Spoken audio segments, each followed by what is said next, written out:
कौन जुल्म रहा है, न यजीद का वो सितम रहा, न वो जुल्म इब्ने ज़ियाद का जो रहा, तो नाव हुसैन का जिसे जिंदा रखती है करबला।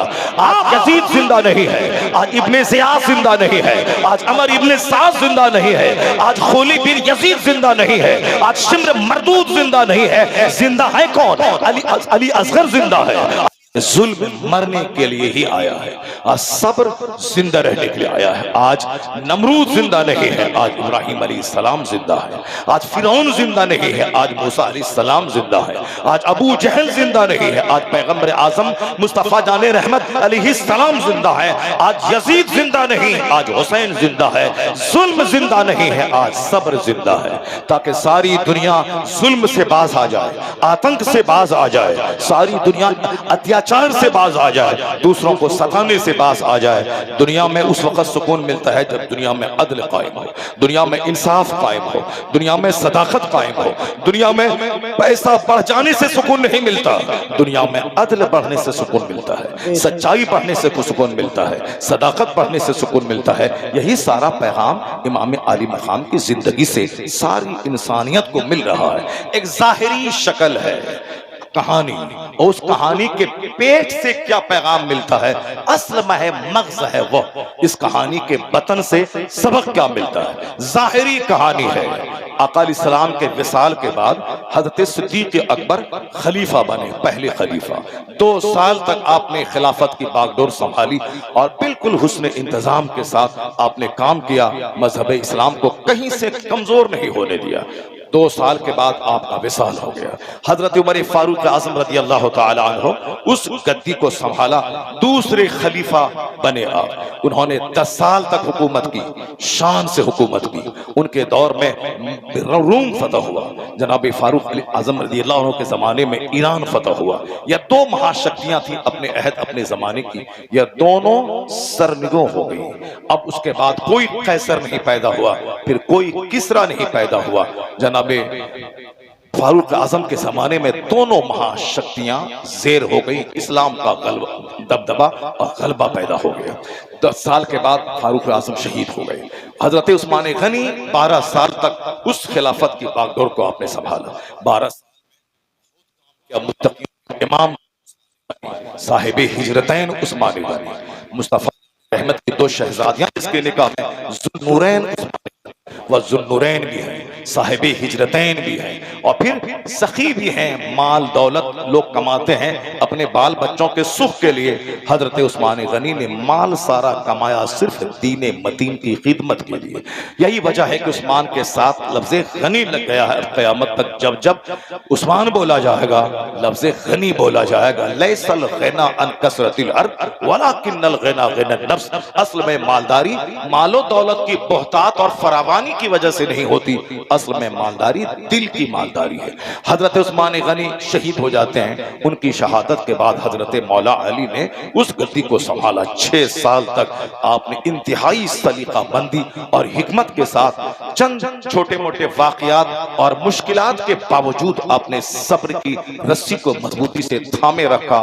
हिकमत के साथ इस्लाम को की शक्ल कहीं से बिगड़ने नहीं दी, बल्कि खिलाफत राशिदा की जो कड़ी थी, आखिरी कड़ी खलीफा चाहरुम बनकर हजरत मौला अली ने बहुत बड़ी दीन की खिदमत आपने अंजाम दी। मौला अली शहीद हो गए। सुबह सवेरे फजर की नमाज को जाते थे, आसपास के लोगों को जगाते हुए जाते थे। उसी वक्त दुश्मन ने उसी वक्त का सिलेक्शन किया, जिस वक्त ये फजर के लिए घर से उठ के आसपास के लोगों को जगाते हुए जाएंगे, उस वक्त इनको मैं शहीद कर दूंगा। तो दुश्मन ने उसी वक्त घात लगा के आप पर खतरनाक वार किया। मौला अली रज़ी अल्लाह तआला अन्हु शहादत का जाम पी लिए। उनकी शहादत के बाद 40,000 अरब ने हजरत इमाम हसन के हाथ पर बैअत की, उनको अपना खलीफा मान लिया। यह वो हिस्ट्री मैंने आपके सामने बयान की, जो हिस्ट्री एक लंबी तवील हिस्ट्री है, बिल्कुल शॉर्ट करके, ताकि सारा फिगर आपके दिमाग में आ जाए कि करबला की जंग क्यों हुई और करबला का वाकया क्यों पेश आया। मैंने आपको बताया इस्लामी स्टेट जो मदीने में कायम हो चुकी थी, आका अलैहिस्सलाम उसके कील कांटे सब दुरुस्त करने के बाद, चूंकि हुजूर को अल्लाह के वादे के मुताबिक मौत का मजा चखना था और फिर अपनी कब्र में रहकर, मोमिनों के घरों में रहकर, मोमिनों के दिलों में रहकर मोमिनों के काम को देखना था कि मैंने जो बाग लगाया है मेरा गुलाम उस बाग की सिंचाई कैसे करता है, उसकी रखवाली कैसे करता है, अब मेरे गुलाम करेंगे अब, और वो मेरा बादशाह अपनी कब्र अनवर से हम गुलामों के हालात का जायजा लेगा। फनबीयुल्लाह हय, अल्लाह के नबी जिंदा है और रोजी दिए जाते हैं। वो मेरे अहवाल, मेरे अमाल, मेरी एक्टिविटीज का मुशाहिदा करते हैं कि देखें मेरा कौन गुलाम बहादुर है, कौन बादशाहत की लगाम थाम के अदल से काम लेता है, कौन जुल्म करता है, वो सब कुछ नजारा कर रहे। चूंकि सब दिन बज़ाहिर जमीन पे दुनिया में सबको रहना नहीं है, इसलिए आकर चले गए। हुजूर ने जिस तरह से अब बाग लगाया था, जैसी सिंचाई की थी, उसका नतीजा देखा गया कि सिद्दीक, उमर, उस्मान, अली ने किस तरीके से इस्लाम को एक इंच कहीं से दबने नहीं दिया, बल्कि सबों ने अपनी अपनी खिदमतों से इस्लाम की बेपनाह खिदमत की, जिससे इस्लाम का चमन आज पूरी दुनिया में हरा भरा है और मुस्कुरा रहा है। ये चारों हैं जिनकी खिदमतें इतनी हैं कि कल क़यामत के दिन जब अल्लाह इन चारों यारों को मकाम बुलंद अता करेगा, तब सारी दुनिया जान पाएगी। तो सहाबा तो 1,24,000 कमो बेश थे, मगर ये चारों यारों ने जानिसारी का, वफा का हक अदा कर दिया। इसीलिए ये चारों यार की कहानी पूरी दुनिया में मशहूर है। मौला अली शहीद हो गए, उनका बड़ा बेटा इमाम हसन, उसने उस गद्दी को संभाला 6 महीने तक। इमाम हसन खलीफा रहे, इसलिए 5वां खलीफा राशिद इमाम हसन रज़ियल्लाहु ताला अन्हु 6 महीने रखकर 30 साल जो खिलाफत राशिदा है उसकी तकमील हुई, उसकी तकमील हुई 30 साल खिलाफत राशिदा, जिसके बारे में हुजूर ने कहा था वो इमाम हसन रज़ियल्लाहु ताला अन्हु की का 6 साल दौरी हुकूमत लेकर वो 30 साल खिलाफत राशिदा की तकमील हुई। उसके बाद अमीर मुआविया जो बादशाह दमिश्क, जो गवर्नर दमिश्क थे, जो दमिश्क के गवर्नर थे, 20 साल बहैसियत गवर्नर, 20 साल बहैसियत हाकिम रहे। जनाब अमीर मुआविया वहां से आप आ गए कूफा। इमाम हसन रज़ियल्लाहु ताला अन्हु ने देखा कि जनाब अमीर मुआविया आए हैं, उनके साथ एक जबरदस्त फौज है, क्या मतलब वो खिलाफत की दावेदारी लेकर के आए हैं कि खिलाफत मैं करूंगा।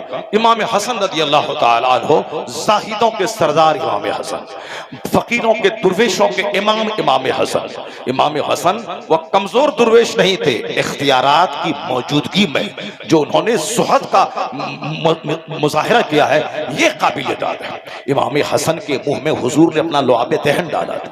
इमाम हसन हुसैन दोनों भाइयों की पेशानी को चूमा था, दोनों भाइयों को अपने कांधे पे सवार किया था, दोनों भाइयों से बेपनाह उम्मीदें मुस्तफा जाने रहमत को थी। इसलिए लाड से, नाज से इमाम हसन इमाम हुसैन को मुस्तफा ने पाला था। कहा जाता है कि सर से लेकर नाफ तक इमाम हसन मुस्तफा की बिल्कुल शबीह थे और नाफ से लेकर पांव तक इमाम हुसैन मुस्तफा की शबीह थी, यानी दोनों नवासों को खड़ा कर दें मुस्तफा की तस्वीर बन जाती थी। यानी एक हुस्न जमाल का एक नमूना था। इन दोनों को देखने के बाद सहाबे कराम की का कलेजा ठंडा होता था। आका अलैहिस्सलाम के विसाल के बाद इन दोनों में बहादुरी और सखावत और दीन की खिदमत का जज्बा कूट कूट के भरा हुआ था। इनसे बड़ा कोई हाजिर ही 25 हज पैदल इमाम हसन इमाम हुसैन ने किए, पैदल आला किस्म का घोड़ा मौजूद था। मगर इमाम हुसैन अपने पांव को खुदा की राह में गर्द आलूद करने के लिए, चूंकि हुजूर ने कहा है कि जिसके पांव में धूल लग जाए, गर्द आलूद हो जाए, जहां जहां तक वह धूल जाएगी उस पे जहन्नम की आग हराम हो जाएगी। मस्जिद आते जाते धूल लगे, मदरसा आते जाते धूल लगे, यह जलसा जो उसी दरसगाह की एक शक्ल है। मदरसे में दीन सिखाया जाता है तो जलसागाह में भी दीन सिखाया जाता है। आज के इस फितनो फसाद के वक्त में आदमी घर में भी बैठा है तो भी गुनाह कर रहा है, घर से बाहर चाय की दुकान पे गए वहां भी गुनाह है, हर तरफ गाने बजाने का माहौल है।